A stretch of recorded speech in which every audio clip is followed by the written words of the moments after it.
Good evening, everyone. Thank you for being here. Know this topic is a little different than the ones we've had previous, but it's still extremely important, and again, appreciate you being here. Clean Water Coalition of Indian River County, I'd like to also make a special thanks to the Emerson Center again for allowing us to use the great venue here tonight. Tonight, we're going to be talking about septic systems. We've got three vendors here. Wastewater technology. They've got tables out here and they've got their displays out in the parking lot. Would appreciate if you'd spend some time looking at them because the technology is amazing. So you got wastewater technology, Messina and Associates, and infiltrator water technology. So please stop by and speak with those folks if you've got questions. You're going to hear a lot of it tonight, but it'll give you an idea. You can get brochures and whatnot. And if you know someone that's building that is, and they're outside of a sewer system, that's absolutely the way to go. Let me introduce the board to you from Clean Water Coalition, if I may. Mark Yano, Ms. Judy Orcutt, Dr. Richard Baker is ill tonight. Mr. Randy Old. Dan Lamson's, you can't see him waving, he's up there in the top row. Also on the board, but they're unable to make it tonight, is Donna Hollerman, Charlie Pope, Honey Manous, Carter Taylor, and then present tonight also is our newest board member, Mr. Tom Ether. He's around here somewhere. Our attorney, George Glenn, is here tonight. I think he's still outside speaking. Ms. Jean Catchpole is here. Other advisors are Mr. Wayne Mills, who is on vacation up in the Chesapeake area, and then Michael Walther. Want to also note a few special folks that we have tonight. Ms. Susan Adams, County Commissioner, is with us tonight. There you go. Next to her is Dylan Rangold, the county attorney. We also have Miss Laura Moss, Vero Beach City Council. And Mr. Bob Atwater from the Indian River Shores, Vice Mayor. Okay. 900 new residents moving into Florida every day. Disposal of human waste is a growing problem throughout the state. Water quality testing has shown human waste to be the primary concern of pollution in our waters. Clean Water Coalition of Indian River County will explore solutions to human waste challenge in the presentations you hear tonight. Vincent Burke, the Director of Indian River County Utilities, will explain the county's comprehensive plan to expand municipal sewage treatment with neighborhoods that are prioritized, county laws regulating sewer and new developments, and projected cost, grants, and timeframes. Ms. Roxanne Grover, Executive Director of the Florida On-Site Wastewater Association, will present information regarding nitrogen-reducing technologies that treat human waste on-site rather than transporting the waste to a municipal sewer treatment facility. Now, Florida, as many of you all know, is now the third most populous state in the nation. And by 2030, we'll have an estimated 26 million people that'll be calling Florida their homes. There's 2.6 million septic tanks in the state of Florida, approximately, and most of those are along a watershed, be it the Indian River Lagoon, the Kissimmee River, the West Coast, and these are all the alarming concerns that bring us here tonight. Now, newspaper articles come out regularly. Overpopulation is America's biggest environmental threat. Blue-Green Algae Task Force releases first set of recommendations to combat toxic algae. And this is from an article yesterday. Those recommendations include better septic tank monitoring. Governor DeSantis announces more clean water legislation. According to the governor's announcement, the legislation would address wastewater discharges from municipalities and change oversight and inspection of septic tanks. So you can see daily these articles are coming out all across the state, all across the nation, and we're trying, the Clean Water Coalition is trying to bring more awareness so that we can get some of these issues resolved, and we appreciate our speakers tonight. Our first speaker, again, is going to be Vincent Burke, as the Director of Utility Services for Indian River County since October 2012. He was the Associate Director of the Physical Plant at Harbor Branch Oceanographic Institute at the Florida Atlantic University in Fort Pierce, starting as a Facility Director for the Harbor Branch Oceanographic Institution for approximately 15 years. He's a graduate from 1996 from Tufts University in Medford, Massachusetts, with a Bachelor of Science in Civil Engineering with an Engineering Management minor. Folks, let me introduce you to Vincent Burke.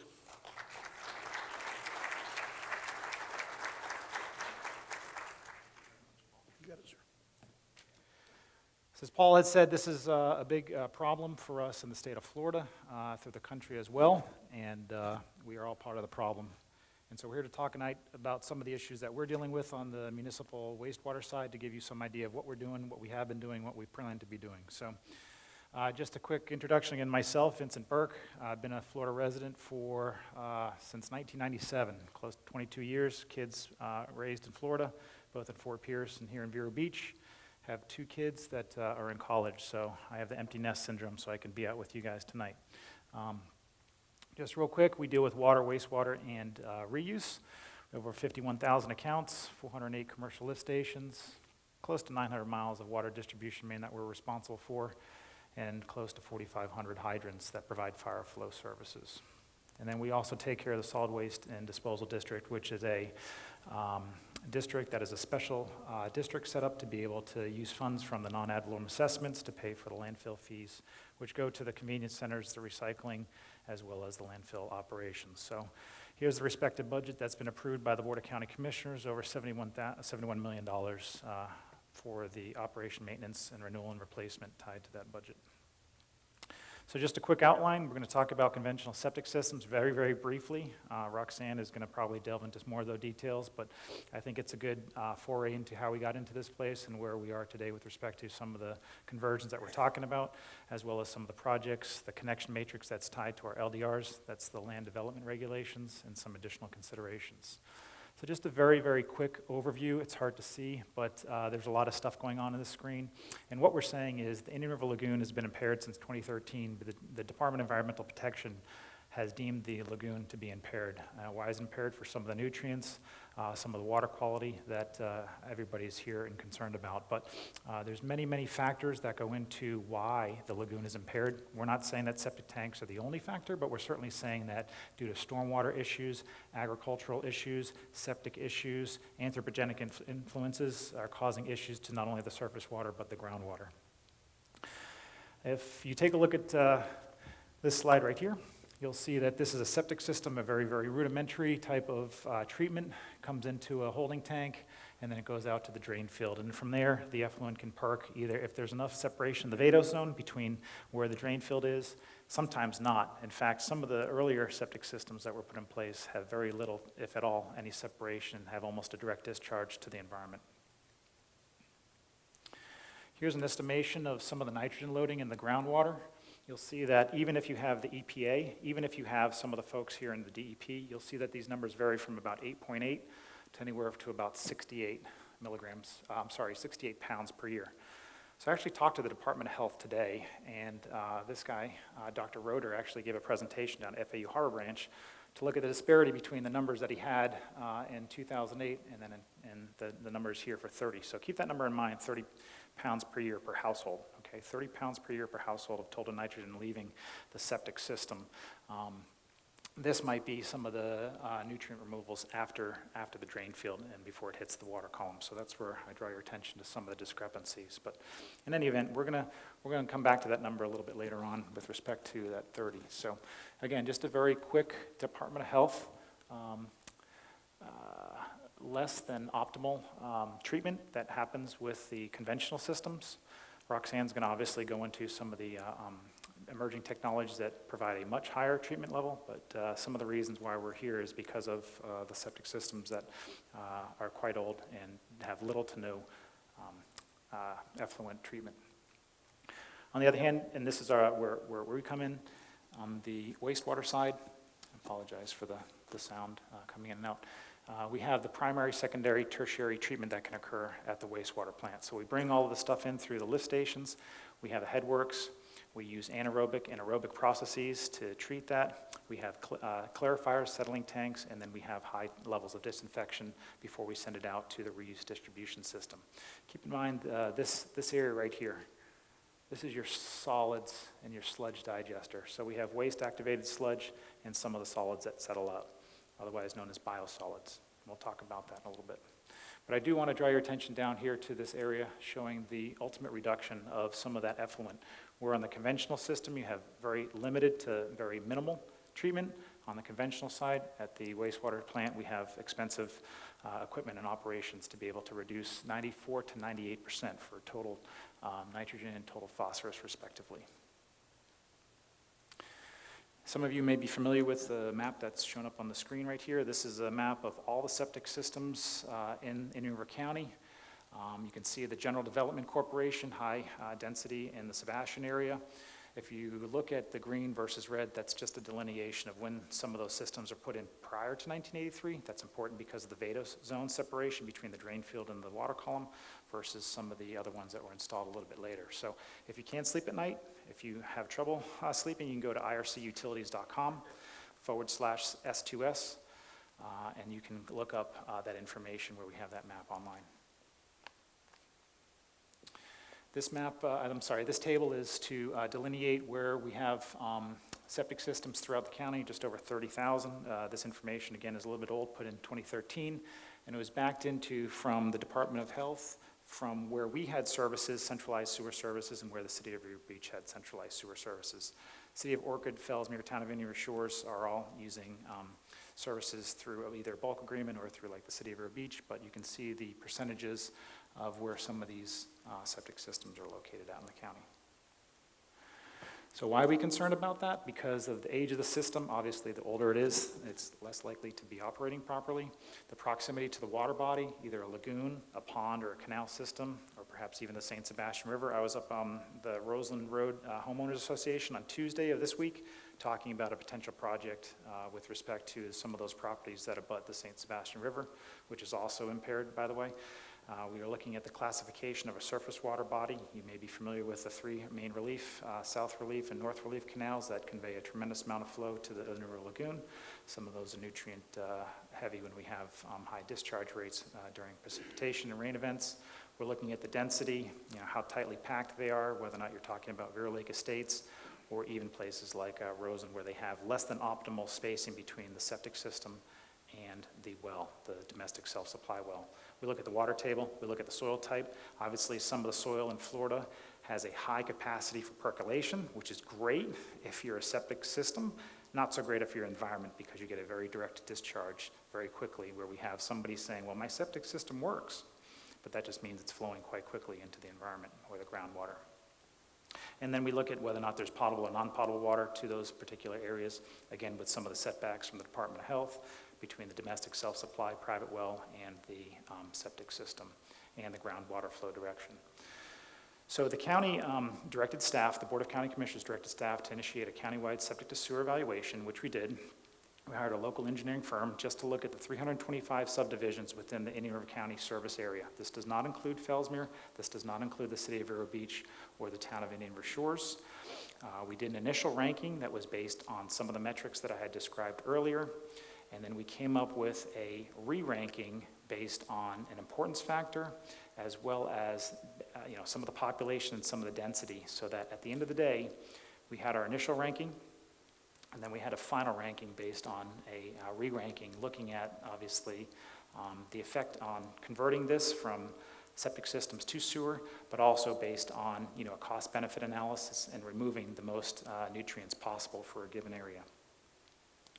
So this is just an example where we looked at Floravon, Sebastian, and New River Shores. I won't bore you with some of the details because I know we want to get out of here, but you can see that we used a non-emotional ranking system in order to be able to get the rankings that would equate to the evaluation that was performed.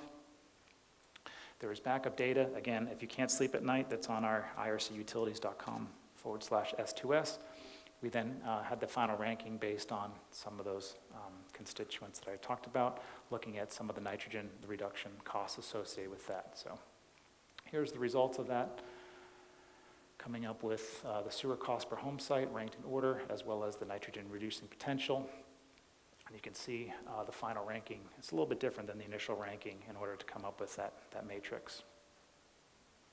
Graphically, what does that look like? Well, you can see that most of these stars are at or close to a water body. Right? So these are just the top 10 of the top systems. Again, we did 325 subdivisions within a New River County service area. These are just the top 10.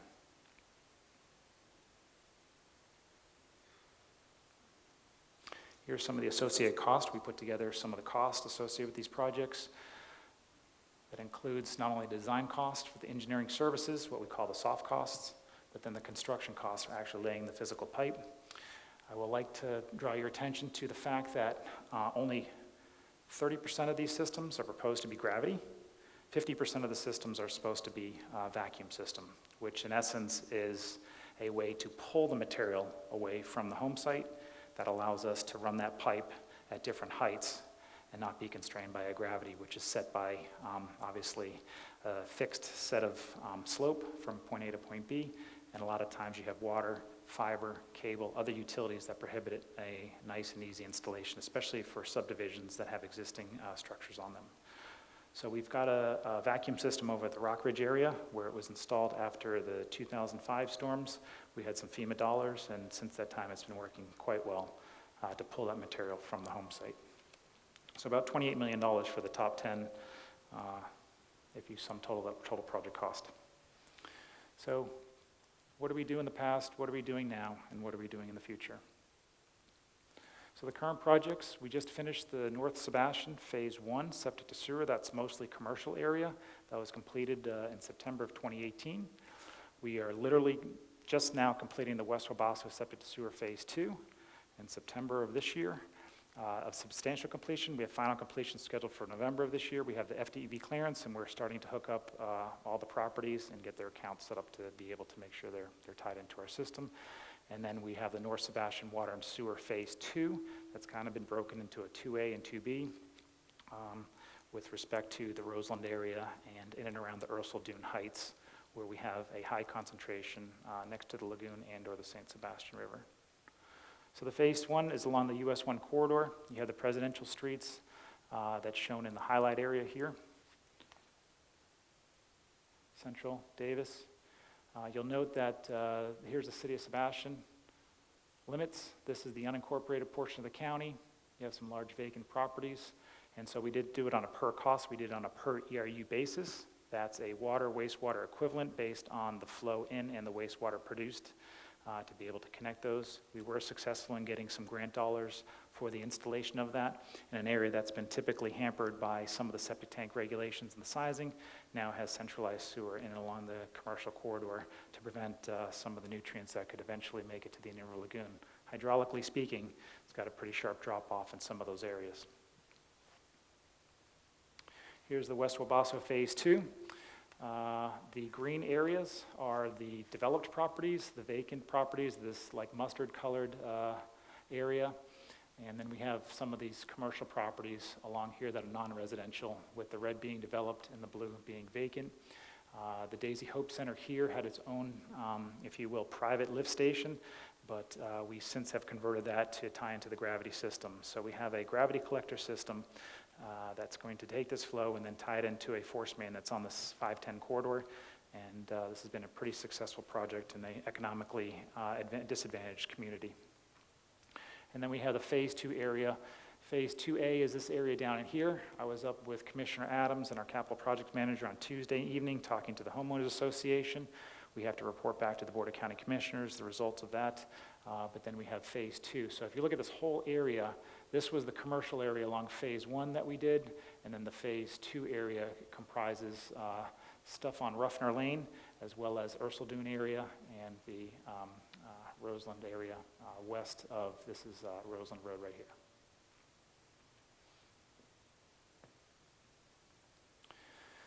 So the BCC, the Board of County Commissioners, approved a septic sewer policy, which means that the benefiting property owners pay a minimum greater than or equal to at least 20% of the project costs.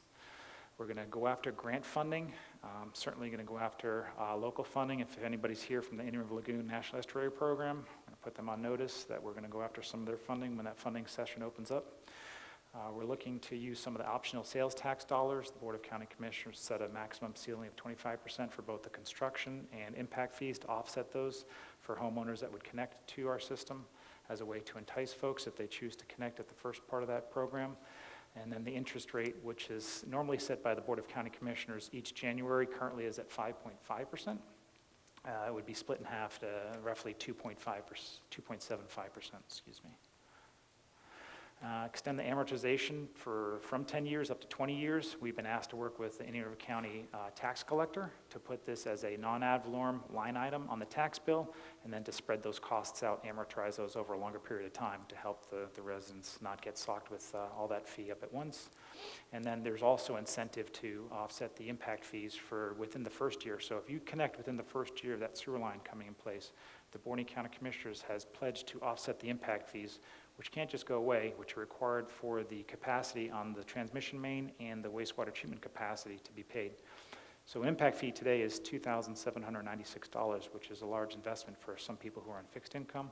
But if you choose to connect within this policy, you have the 100% of that cost covered. The longer you wait, the less money will be subsidized by the optional sales tax, and there's mandatory connection within the first 3 years or after 3 years if you don't connect within that time. 100% for the first year, yep. Decreasing each year thereafter. So I wanted to draw your attention to the fact that the county's current 2030 comprehensive plan, which is under the community development website, lists the sanitary sewer sub-element. So with support from the Department of Health and with staff from Utility Services, we look to update components of that plan that have not been updated for about 9 or 10 years. We included the top-ranked subdivisions that we talked about in Table 3A 3.1. If you look at Policy 1.6, it does talk about some places of the county, obviously, that have lower density, that are out west, that are not near a water body, that would have the ability to have a domestic septic system, preferably one that Rosanna is going to talk about, with a higher level of treatment than a conventional system. But I also draw your attention to Policy 5.6, which is the fact that the Planning and Zoning Commission wanted to have language within the comp plan that specifically directed staff that the Board of County Commissioners approved to go after identifying, go after grant funding opportunities with respect to some of the connections and expansion of the centralized sewer system. So that's what we're doing. I also wanted to talk just briefly about the county's land development regulations. I draw your attention to Chapter 918.05. And all you need to know about this a little bit busy matrix here is that if sewer is available, you must connect. So we have developments that over a certain amount that are required regardless of the distance to the infrastructure. And then we also have some distances set aside for whether or not folks can and cannot. Obviously, if you live in the unincorporated part of the county, outside the urban service area, not next to a canal system, and you're, say, on 5 acres, it's not going to make sense to put in a lift station and run it 2 miles to the closest infrastructure. Maybe it makes sense to put in a on-site treatment and disposal system that has a high removal efficiency. So some additional steps that I just want to draw your attention to. This is not a regulatory issue or something that we'd be required to do, but AWT seems to be the hot topic of the day, advanced wastewater treatment. So the blue line is, this is NO2, NO3, NOx is what we're calling, is looking at the constituents that make up total nitrogen. And so I want to draw your attention to the fact that we had some chemical dosing which is used to help feed the bugs. We have a biological system that operates off of the nutrients that are and the carbon sources that are inside the domestic wastewater. Well, in essence, we're giving the bugs, the microorganisms, food, and in doing so, we're looking to have greater removal efficiency. So this is a very small pilot program that we're doing. that we were able to find money in the budget to try to do, and we're looking to install probes upstream and downstream of this dosing to look at the efficiencies of being able to add this carbon source to help remove some of the additional nutrients. So here's one right here. This is 1 milligram per liter. This is where obviously we can get to. I don't know if it's going to obviously stay at that place because there's diurnal fluctuations. People must realize that the influent doesn't stay steady 24/7. We have pump stations that come on and off. We have high rain events. We have things that put down the lift station or the toilet that shouldn't go there.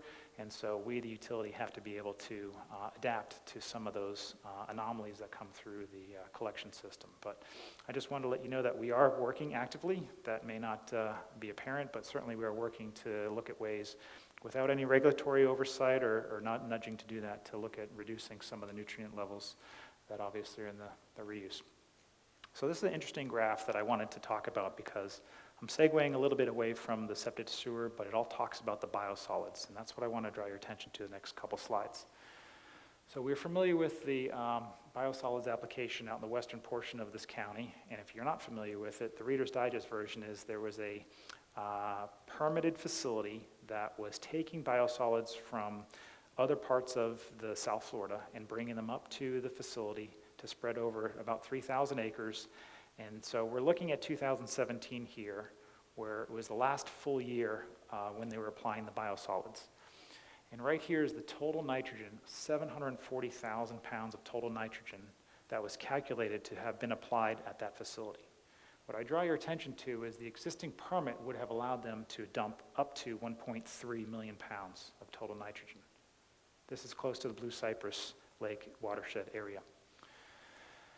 I compare that to the 30 pounds that we talked about initially. I know you were paying attention because I hit the mic to try to wake you up, but just using the L.K. Urson and Dr. Roeder's numbers of approximately 30 pounds per household. Again, it can fluctuate depending on soil type, number of people in the household, so just bear with me. That's a conservative number, but just to use as a placeholder, if you were to hypothetically take the 30,000 septic systems in the county, and again, this is just a thought exercise, and apply the 30 pounds per household, you're going to get the equivalent of 900,000 pounds. So close to 1 year, they would have dumped what, in essence, would have been produced by a conventional system that doesn't have treatment, that doesn't have separation from the vadose zone. You look at Indian River County Utilities, and we're no saints, but we certainly are doing the right thing, and we wanted just to make sure that, we wanted to point out that we did have some breaks in 2017, but the total breaks for ours were 224 pounds. So while it's not zero, we'd ultimately like to be there.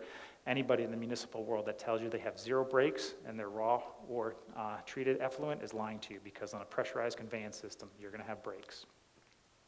Here's the total phosphorus. Again, the amount applied was close to 300,000 pounds. They could have applied up to 519,498 pounds of total phosphorus. Here's the possible total phosphorus contribution from 30,000 tanks. And then we had the total phosphorus of what Indian River County had for their spill of about 33 pounds. So again, biosolids. From a mathematical exercise, we're using just the concentration versus flow. So if you look at a concentration of 60 milligrams per liter coming in of total nitrogen, 7 milligrams per liter of total phosphorus, we would have to have 1.5 billion gallons of raw wastewater spilled into the environment to equate to that 1 year of biosolids application in 2017. 1.5 billion gallons of raw wastewater. Thankfully, that has not happened, but it just is a thought exercise to compare utilities, because I can tell you, and I'm going to have to get on my little soapbox here, Governor DeSantis wants to come after some of these utilities, and I'll quote you. This is from the Treasure Coast newspapers today. DeSantis said in the years 2017 to 18, there were over 320 million gallons of sewer overflows into waterways near Miami, Tampa, and Indian River Lagoon. So I agree that something needs to be done. But what's being proposed at the legislature is to slam utilities for discharges of raw wastewater into the environment. Whereas we would have had to have 1.5 billion gallons discharged to equate to what was allowed by the FDEP in 2017. So I bring your attention to this last slide here. This is what nobody focuses on, is what's actually being treated, right? Everybody wants to focus on the breaks, okay? Here's the 224 pounds and 33 pounds of total nitrogen and phosphorus, respectively. Okay, we're not saints, but we certainly are doing a good job, 396,000 gallons. But I draw your attention to the 1.78 billion gallons of wastewater that was received, treated, and then sent out into the system. But nobody wants to talk about this. Everybody wants to talk about the discharges. So we're fearful because at the end of the day, we run a pretty tight ship. And I have to say, I have to commend the utility department and all the folks, the 120 some odd folks that work in the utility department, either on call or on the weekends. They're the real heroes because they make sure that they work hard to keep these sanitary sewer overflows to a minimum. So we certainly are going to be looking at what's coming out from the legislative side, from the regulatory side, but I can assure you that we do a lot of work behind the scenes to ensure that our systems are in good working order. And at the end of the day, hopefully the DEP has some discretion for utilities that try to do the right thing with respect to just, what's been proposed is $1 per gallon. So if you discharge 100,000 gallons, that gets pretty quickly adds up. So less than 0.0022%. So real quickly, I'm finishing up here, just the biosolids, 300,000 dry tons a year. If you look at it, split really three ways. Class AA production, which a lot of people have said doesn't get tracked. So once it achieves that fertilizer designation, there's no more tracking as far as how much is applied in what location. The other is the land application. We talked about that. We have the DEP that's undergoing rule change right now. We, the county, have submitted our comments to the DEP. We'll see what happens from that point forward, and then the remaining portions disposed in landfills. So that's what we do right now. So the 8,000 dry tons that we have that's collected from not only our regional wastewater treatment systems, but also all the septic systems, whether or not it's in the Vero Beach, Fellsmere, unincorporated portion of the county, comes to our residual dewatering facility. We use chemical additives to separate out the solids from the water. We send the water back to the wastewater plant. We put the solids into the landfill, so it does not get land applied. City of Vero Beach, in looking to save some money, has also now entered into a 2-year contract recently approved by the Board of County Commissioners, and they're going to bringing us about 2,600 dry tons.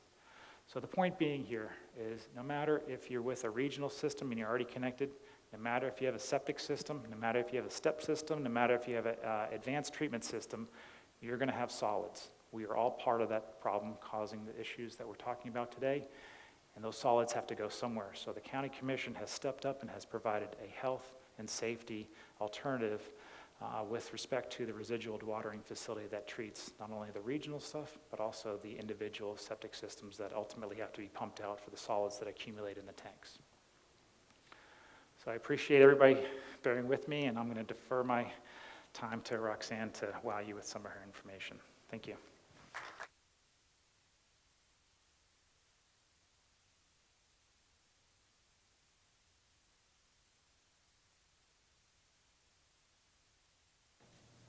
You understand our concern now. I mean, I know it's extremely technical, probably way over my head, but it's concern. Right after Hurricane Dorian, some of you may recall the beach area there at Sebastian Inlet on the north side was closed because of bacteria. Last year we had public beaches closed because of bacteria. That's what we're trying to do, get rid of the bacteria by improving the systems that we're using for human waste.